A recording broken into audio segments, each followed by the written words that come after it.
ರಾಜಕೀಯ ಸಲುವಾಗಿ ಪಾಟೀಲ್ ತಿಂದ್ರೆ ಏನೋ ಗೌರವ ಬರ್ತದಂತ ಇಟ್ಕೊಂಡವ್ರು ಅಜಡದ ಕಂಪ್ನಿ.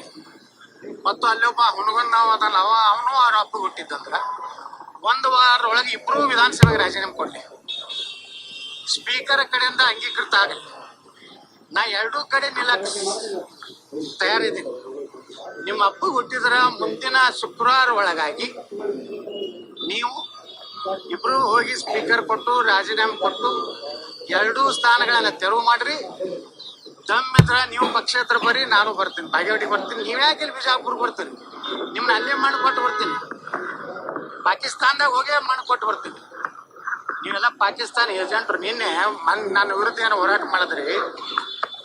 ಒಬ್ಬರೇ ಅಲ್ಲಿರುವಂತ ತಾಯ್ಗಂಡು ಸೊಳೆ ಮಗ ಭಾರತ್ ಮಾತಾಕಿ ಜೈ ಅಂದ, ಪಾಕಿಸ್ತಾನ ಮುರ್ದಾಬಾದ್ ಅಂದ. ಅಲ್ಲೆಲ್ಲಾ ಕೂಡಿದವ್ರು ಹಲಾಲ್ ಕೋರ್ರು, ಹರಾಮ್ ಕೋರ್. ಅವು ಇಂಡಿ ಶಾಸಕ ಒಂದು 400-500 ಟೆಂಪೋ ಇದು ತಂದಾನ ಸಾಬ್ರ ಬಿಜಾಪುರಕ್ಕೆ. ಇವ್ರಿಗೆಲ್ಲರಿಗೂ ಮುಂದಿನ ಚುನಾವಣೆಯಲ್ಲಿ ಸರಿಯಾಗಿ ಬುದ್ಧಿ ನಾವು ಕಲಿಸ್ತೀವಿ. ನೋಡ್ತಾರೆ, ಹಿಂದೂಗಳು 1 ಓಟನು ನಿನ್ನೆ ಏನ್ ಸ್ಟೇಜ್ ಮ್ಯಾಗ ಕೂತಾರಲ್ಲ ಅವ್ರಿಗೆ ಹೇಳಾರ್ದಂಗೆ ಹಿಂದೂಗಳು ನಾವು ತಯಾರಾಗಿ. ನೀವು ಸಾಬ್ರ ಬ್ಯಾನ್ ಹತ್ತಿರಲ್ಲ, ಸಾಬ್ರ ಬ್ಯಾನ್ ಹತ್ತೀನಿ ಮಂದಿ ಅವ್ರು ಬ್ಲ್ಯಾಕ್ ಮೇಲ್ ಮಾಡಿದ್ರೆ ನಿಮ್ಗೆ ಸಾಬ್ರು. ನೀವು ಬರ್ಲಿಲ್ಲ ಅಂದ್ರೆ ಮುಂದಿನ ಸಲ ನಿಮ್ಗೆ ನೋಡ್ತೋತ. ನಾಳೆ ನಮ್ಮ ಹಿಂದೂ ಸನಾತನ ಏನಾದ್ರೂ ಆದ್ರೆ ನಾವು ಕೊಡಂತ ಕರೆಗೆ ನೀವು ಬರಲಿಲ್ಲ ಅಂದ್ರೆ ನೀವು ನೇರವಾಗಿ ಸಾಬ್ರಿಗೆ ಹುಟ್ಟಿರುತ್ತೆ ನಾವು ತಿಳ್ಕೊತೀವಿ. ನಿಮ್ಮಿಬ್ಬರಿಗೆ ದಮ್ಮ ತಾಕತ್ತು ನಿಮ್ಮ ಅಪ್ಪ ಹುಟ್ಟಿದ್ರೆ 1 ವಾರ ರಾಜೀನಾಮೆ ಕೊಡಿ. ಈ 14 ಪಕ್ಷೇತರ ನಿಂತು ಭಗವಾ ಜೆಂಡಾ ತಗೊಂಡು ಆಚೆ ಬರ್ತೀವಿ.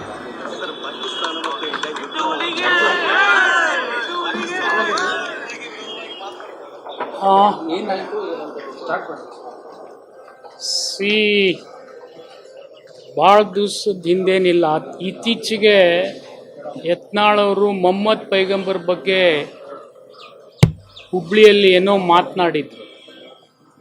ಆ ಹಿನ್ನೆಲೆಯಲ್ಲಿ ಭಾಳಷ್ಟು ಜನ ಅದನ್ನು ನಿಂದನೆ ಮಾಡಿದರು, ಖಂಡನೆ ಮಾಡಿದರು. ಆ ಸಂದರ್ಭ ಮುಗಿದೋಗಿತ್ತು. ಆದರೆ ಅನೇಕ ದಿವಸದಿಂದ ಬಿಜಾಪುರದಲ್ಲಿ ಮುಸ್ಲಿಂ ಬಾಂಧವರು ಬಹುತೇಕ ಎಲ್ಲ ನಾಯಕರನ್ನ, ಅದು ಕೇವಲ ಕಾಂಗ್ರೆಸ್ಸು BJP ದಳ ಅಲ್ಲ, ಯತ್ನಾಳ್ ಅವರು ಮಾತನಾಡಿರ್ತಕ್ಕಂಥದ್ದು ಇಲ್ಲಿವರೆಗೆ ನಾವು ಬಹಳಷ್ಟು ಸಹಿಸಿದ್ದೀವಿ. ಅವರು ಮುಸ್ಲಿಂ ಜನಾಂಗದ ಬಗ್ಗೆ ಮಾತನಾಡಿದರು, ಬುರ್ಕಾ ಬಗ್ಗೆ ಮಾತನಾಡಿದರು, ಹಲಾಲ್ ಬಗ್ಗೆ ಮಾತಾಡಿದರು, ಎಲ್ಲ ನಾವು ಸಹಿಸ್ತೀವಿ. ಆದರೆ ಇವತ್ತು ನಮ್ಮ ಪರಮೋಚ್ಚದ ಧರ್ಮಗುರುಗಳಾಗಿರ್ತಕ್ಕಂಥ ಮೊಹಮ್ಮದ್ ಪೈಗಂಬರ್ ಬಗ್ಗೆ ಅವ್ರು ಮಾತನಾಡಿದ್ದು ನಾವು ಖಂಡಿಸ್ತಾ ಇದ್ದೀವಿ.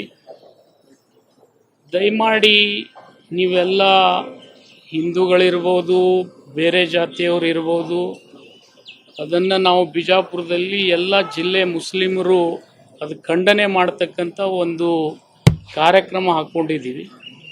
ಅಲ್ಲಿ ಜಿಲ್ಲಾ ಉಸ್ತುವಾರಿ ಮಂತ್ರಿಗಳು ಬರ್ತಾರೆ, ಬಿಜಾಪುರ ಜಿಲ್ಲಾ ಉಸ್ತುವಾರಿ ಮಂತ್ರಿಗಳು, ಮತ್ತು ನೀವೆಲ್ಲ ಶಾಸಕರು ಗೆದ್ದವರು ಸೋತವರು ಎಲ್ಲರೂ ಬರಬೇಕು ಅಂಥೇಳಿ ವಿನಂತಿ ಮಾಡಿಕೊಂಡಾಗ ನಾನು ಹೋಗಿದ್ದೇನೆ. ಹೋಗಿ ಅವ್ರು ಮಾತನಾಡಿರ್ತಕ್ಕಂಥ ಘಟನೆಯನ್ನು ಖಂಡನೆ ಮಾಡಿರ್ತಕ್ಕಂಥ ವಿಚಾರ ಬಿಟ್ಟರೆ ಬೇರೆ ಯಾವುದೇ ವಿಷಯ ನಾನು ಪ್ರಸ್ತಾಪ ಮಾಡಿಲ್ಲ. ಆದರೆ ಒಂದು ವಿಚಾರ ನಾನು ಅವರಲ್ಲಿ ಬಿಜಾಪುರದ ಕಾಂಗ್ರೆಸ್ಸಿನ ಅಭ್ಯರ್ಥಿಯಲ್ಲಿ ವಿನಂತಿ ಮಾಡಿಕೊಂಡಿದ್ದೆ. ನೀವು ನಿಂತು ಗೆಲುವನ್ನು ಸಾಧಿಸ್ರಿ, ಆಗದೆ ಇದ್ರೆ ನನ್ನನ್ನು ಬೇಕಾದ್ರೆ ಕರೆದ್ರೆ ನಾನು ಬಂದು ನಿಂತು ನಿಮ್ಮನ್ನು ಸಹಾಯ ಮಾಡ್ತೀನಿ ಅಂತಕ್ಕಂಥ ಮಾತು ಅಷ್ಟು ಮಾತ್ರ ಮಾತಾಡಿದ್ದೆ. ಕೊಟ್ಟರೆ ಮುಸ್ಲಿಂ ಬಾಂಧವರು ಅಷ್ಟು ಬಿಟ್ಟರೆ ನಾನೇನೂ ಮಾತನಾಡಿಲ್ಲ. ಆದರೆ ಅದು ಮುಗಿದು ದಿನಾಂಕ 30ರಂದು ಬಸವ ಜಯಂತಿಯಲ್ಲಿ ಬಿಜಾಪುರದಲ್ಲಿ ಯತ್ನಾಳ್ ಅವರು ಏನೇನು ಮಾತನಾಡಿದ್ರು ಆ ವಿಡಿಯೋ ನಿಮ್ಮ ಎದುರಿಗೆ ನಾನು ಪ್ರದರ್ಶನ ಮಾಡಿದ್ದೀನಿ. ಮಾಡಿದಲ್ಲಿ ನನಗೆ ಒಂದು ನೋವೇನಾಗಿದೆಪ್ಪ ಅಂತಂದರೆ, ಇವತ್ತು ವೈಯಕ್ತಿಕ ನನ್ನ ಕುಟುಂಬದ ಬಗ್ಗೆ ಅಥವಾ ನನ್ನ ಬಗ್ಗೆ ಮಾತನಾಡಿದರೆ ನನಗೇನು ಅನ್ನಿಸ್ತಿರ್ಲಿಲ್ಲ. ಒಂದು ಘಟನೆಯನ್ನು ಅವ್ರು ಮೆಲುಕು ಹಾಕಿದ್ದಾರೆ. ಏನಪ್ಪ ಅಂದರೆ, ನಮ್ಮ ಪೂರ್ವಜರು ಮೊದಲು ಬೇರೆ ಅಡ್ಡ ಹೆಸರನ್ನು ಇರ್ಬೋದು. ಅದೇನು 14ನೇ ಶತಮಾನದಿಂದ ಬೇರೆ ಬೇರೆ ಊರಿನ ಹೆಸರಿರುತ್ತೆ. ಯಾರು ಮಹೇಶ್ ತೆಂಗಿನಕಾಯಿ ಅಂತಿದೆ, ಲಿಂಬಿಕಾಯಿ ಅಂತಿದೆ, ಇಂಥವೆಲ್ಲ ಹೆಸರು ಯಾರ್ಯಾರೋ ಏನೇನೋ ಅವರು ಆ ಸಂದರ್ಭದಲ್ಲಿ ಯಾವುದು ಔಚಿತ್ಯ ಇರ್ತದೆ ಅದನ್ನು ಇಟ್ಕೊಂಡಿದ್ದಾರೆ. ನಮ್ಮ ತಂದೆಯವರು ಕೂಡ ಪಾಟೀಲ್ರಾಗಿದ್ದು ಘಟನೆ ಎಂದಾಗಿದ್ದಾರೆ ನನಗೆ ಗೊತ್ತಿಲ್ಲ. ನಾನು ಹುಟ್ಟಿದಾಗ ಮಾತ್ರ ನಮ್ಮ ತಂದೆಯವರು ಪಾಟೀಲ್ ಅಂತ ಇದ್ರು, ಹಚ್ಚಡೋದಂತೇನು ಇರಲಿಲ್ಲ. ಮತ್ತು ಬಹುತೇಕ ಏನು ಈಗ ಬಿಜಾಪುರ್ನಾಗ ಇನ್ನೂ ಇಬ್ಬರು ಪಾಟೀಲ್ರದಾರೆ, ಅವರು ಕೂಡ ಮೊದಲು ಪಾಟೀಲ್ರು ಇರಲಿಲ್ಲ, ಅವ್ರಿಗೂ ಬೇರೆಯೇ ಇರಬೇಕು. ಯಾಕಂದರೆ ಅದು ಹೇಳಬ್ರು ಅಂತ ಇರ್ತಾರೆ ನಮ್ಮಲ್ಲಿ. ಅವರಲ್ಲಿ ಇತಿಹಾಸ ಸಿಗ್ತದೆ. 14ನೇ ಶತಮಾನದಿಂದ ನಮ್ಮ ಜನರು ಇತಿಹಾಸ ಇಟ್ಕೊಂಡಿದ್ದಾರೆ ಅವರೆಲ್ಲ. ಅವರಲ್ಲಿ ಯಾರೂ ಕೂಡ ಪಾಟೀಲ್ರಿಲ್ಲ. ಪಾಟೀಲ್ರು ಅಂತಕ್ಕಂಥದ್ದು ಇದೇ 19ನೇ ಶತಮಾನದಲ್ಲಿ ಪ್ರಾರಂಭ ಆಗಿದೆ. ಅದು ಬದಲಾವಣೆ ಮಾಡ್ಕೊಳ್ತಕ್ಕಂಥದ್ದು ಎಲ್ಲರಿಗೂ ವೈಯಕ್ತಿಕ ಅಧಿಕಾರ ಇದೆ, ಕಾನೂನುಬದ್ಧವಾಗಿ ಮಾಡ್ಕೊಂಡಿರ್ತಾರೆ. ಅದನ್ನು ನಿಂದನೆ ಮಾಡ್ತಕ್ಕಂಥ ಮಟ್ಟಕ್ಕೂ ಇವ್ರು ಹೋಗಿದ್ದಾರೆ. ಮತ್ತು ಇನ್ನೊಂದು ನನಗೊಂದು ನೋವು ಅನ್ನಿಸ್ತದೆ, ಯತ್ನಾಳ್ ಅವರು ತಂದೆಯವರು ನಮ್ಮ ತಂದೆಯವರು ಭಾಳ ಆತ್ಮೀಯರು, ಇನ್ನೂ ಬಿಸ್ನೆಸ್ ಪಾರ್ಟ್ನರ್ಸೇ ನಾವು. ಆದರೆ ರಾಜಕೀಯವಾಗಿ ಅವರು ನನ್ನನ್ನು ನಿಂದನೆ ಮಾಡಲಿ, ನನಗೇನು ಅಭ್ಯಂತರ ಇಲ್ಲ, ಸವಾಲಾಗಲಿ, ಅದ್ರ ಬಗ್ಗೆನೂ ಅಭ್ಯಂತರ ಇಲ್ಲ. ಆದರೆ ವೈಯಕ್ತಿಕ ತೇಜೋವಧೆ ಮಾಡ್ತಕ್ಕಂಥ ಭಾಷೆ ಏನಿದೆ ಅದನ್ನು ಇವತ್ತು ನಾನು ಖಂಡಿಸ್ತೀನಿ. ಯಾಕೆಂದರೆ ಮೀಡಿಯಾದವ್ರು ನೀವು ಅವ್ರು ಎಷ್ಟೇ ಅನುಚಿತವಾಗಿ ಮಾತನಾಡಿದರೂ ಕೂಡ ಆ ಶಬ್ದಗಳನ್ನು ಜನಸಾಮಾನ್ಯರು ಸಹಿಸದೇ ಇರತಕ್ಕಂಥ ಮಾತುಗಳನ್ನು ಪದೇ ಪದೇ ಪದೇ ಪದೇ ಆಡ್ತಾ ಇರ್ತಾರೆ. ಅದು ಯಾವುದೇ ರಾಜಕೀಯ ವ್ಯಕ್ತಿಗಳಿಗೆ ಸೂಕ್ತ ಅಲ್ಲ ಅಂಥೇಳಿ ನಾನು ಭಾವಿಸ್ತೀನಿ. ಜೊತೆಗೆ ಅವರು ಒಂದು ಸವಾಲು ಹಾಕಿದರು, ನೀವು ಸ್ಪೀಕರ್ಗೆ ರಾಜೀನಾಮೆ ಕೊಟ್ಟು ನನ್ನ ವಿರುದ್ಧ ಸ್ಪರ್ಧೆ ಮಾಡಿ ಗೆದ್ದರೆ ನಾನು ರಾಜಕೀಯ ಬಿಡ್ತೀನಿ, ಇಲ್ಲದೇ ಇದ್ದರೆ ನೀವು ರಾಜಕೀಯ ಬಿಡ್ರಿ ಇಬ್ಬರು ಅಂಥೇಳಿ ಹೇಳಿದ್ದಾರೆ. ಆ ಹಿನ್ನೆಲೆಯಲ್ಲಿ ಇವತ್ತು ನಾನು ಬಸವನ ಬಾಗೇವಾಡಿ ಕ್ಷೇತ್ರಕ್ಕೆ ರಾಜೀನಾಮೆಯನ್ನು ಸ್ಪೀಕರ್ಗೆ ಸಲ್ಲಿಸಿದ್ದೀನಿ. ಬಟ್ಟು ಪಾಟೀಲ್ ಅಂತಕ್ಕಂಥ ಸರ್ನೇಮ್ ಬಗ್ಗೆ ನಾನು ಹುಟ್ಟಿದಾಗೆ ನಮ್ಮ ಅಪ್ಪ ಪಾಟೀಲ್ರಿದ್ರು.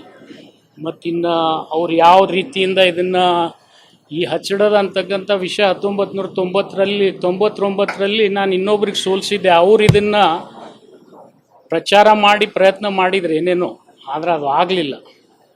ಆದರೆ ಅವ್ರು ಇವ್ರಿಗೆ ಸಹಾಯ ಮಾಡಿರ್ಬೋದು, ಅದ್ರ ಬಗ್ಗೆ ನಾನು ಈಗ ಹೇಳಕ್ಕೆ ಹೋಗೋದಿಲ್ಲ. ಇದನ್ನೆಲ್ಲ ಕೆಣಕಲಿಕ್ಕೆ ಅದನ್ನು ನಾನು ಹೆಚ್ಚಿಗೆ ಹೇಳಕ್ಕೆ ಹೋಗೋದಿಲ್ಲ. ಆದರೆ ಇವತ್ತು ಅವ್ರ ಸವಾಲು ಸ್ವೀಕಾರ ಮಾಡಿ ನಾನು ರಾಜೀನಾಮೆ ಕೊಟ್ಟಿದ್ದೀನಿ. ಯತ್ನಾಳ್ ಅವರಲ್ಲಿ ಇಷ್ಟೇ ವಿನಂತಿ ಮಾಡ್ಕೊಳ್ತೀನಿ, ನೀವು ನನ್ನ ವಿರುದ್ಧ ನಿಲ್ಲು ಅಂತ ಹೇಳಿದ್ದೀನಿ. ನಾನು ಹೇಗೆ ರಾಜೀನಾಮೆ ಕೊಟ್ಟಿದ್ದೀನಿ ಹಾಗೆ ನೀವು ರಾಜೀನಾಮೆ ಕೊಡಿ ಬಿಜಾಪುರ ಕ್ಷೇತ್ರಕ್ಕೆ. ನೀವು ಅಲ್ಲಿ ಬಂದು ನಿಂದ್ರಂದರೆ ಅಲ್ಲಿ ನಿಲ್ತೀನಿ, ಅಥವಾ ನೀವು ಬಸವನ ಬಾಗೇವಾಡಿಗೆ ಬಂದು ನಿಲ್ತೀನಿ ಅಂದರೆ ಬಸವನ ಬಾಗೇವಾಡಿಗೆ ಬಂದು ನಿಲ್ಲಿಕ್ಕೆ ನಾನು ತಯಾರಿದ್ದೀನಿ. ಆ ಸವಾಲು ಸ್ವೀಕಾರ ಮಾಡಿ ಇವತ್ತು ನನಗೊಂದು ಗಡುವು ಹಾಕಿದ್ರು ಅವರು. ಈ ಶುಕ್ರವಾರ ಒಳಗಾಗಿ ನೀವು ಕೊಡದೇ ಇದ್ದರೆ ನೀವು ನಿಮ್ಮ ಒಪ್ಪಿಗೆ ಹುಟ್ಟಿಲ್ಲ ಅಂತಕ್ಕಂಥ ಮಾತು ಪದೇ ಪದೇ ಇದನ್ನು ವೇದಿಕೆ ಮೇಲೆ ಮಾತಾಡ್ಕೊತ ಹೋಗ್ತಿದ್ರು ಅವರು.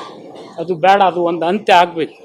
ರಾಜಕೀಯವಾಗಿ ನಾನರೇ ಬದುಕಬೇಕು, ಅವರೇ ಬದುಕಬೇಕು. ಆ ಜನ ಆ ಕ್ಷೇತ್ರದ ಬಿಜಾಪುರದವರೇ ಇರಲಿ, ಬಾಗೇವಾಡಿಯವರೇ ಇರಲಿ, ಅವ್ರು ನಿರ್ಣಯ ಮಾಡ್ತಾರೆ. ಅವ್ರ ಕೈಯಲ್ಲಿ ಮಾತು ನಾನು ಕೊಡಬೇಕಂತಕ್ಕಂಥ ದೃಷ್ಟಿಕೋನದಿಂದ ಇವತ್ತು ನಾನು ರೆಸಿಗ್ನೇಷನ್ ಕೊಟ್ಟಿದ್ದೀನಿ. ಸ್ಪೀಕರ್ ಅವ್ರಿಗೆ ವಿನಂತಿ ಮಾಡ್ಕೊಂಡಿದ್ದೀನಿ, ಅವ್ರು ಕರೆದು ಅವ್ರನ್ನೂ ಕೇಳಿ ಅವ್ರು ಏನು ರಾಜೀನಾಮೆ ಕೊಡ್ತಾರೆ ಅದಕ್ಕಿಂತಲೂ ಒಂದು ತಾಸು ಮೊದಲೇ ನನ್ನ ರಾಜೀನಾಮೆಯನ್ನು ಎಕ್ಸೆಪ್ಟ್ ಮಾಡಿ ಕಳಿಸಿ ಅಂತೇಳಿ ಅವರಲ್ಲಿ ವಿನಂತಿ ಮಾಡ್ಕೊಂಡಿದ್ದೀನಿ. ಆಗಬೇಕು, ಯಾಕೆಂದರೆ ಕಾನೂನುಬದ್ಧವಾಗಿ ಅವರೇ ಹೇಳಿದ್ದಾರೆ. ಅದಕ್ಕೆ ನಂದು ಅವ್ರಿಗೆ ಬೇಕಾದ್ರೆ ನಂದೇ ಅವ್ರಿಗಿಂತ ಮೊದಲು ಎಕ್ಸೆಪ್ಟ್ ಆಗಲಿ, ಸಾರ್ವಜನಿಕವಾಗಿ ಅವರು ಬಂದು ಉತ್ತರ ಕೊಡಲಿ. ಅದನ್ನು ನಾನು ಈಗ ಹೇಳೋದಿಲ್ಲ, ಅದು ನೀವು ನಿರ್ಣಯ ಮಾಡ್ತಾರೆ, ಅಲ್ಲಿ ಸಮಾಜ ನಿರ್ಣಯ ಮಾಡ್ತಾರೆ.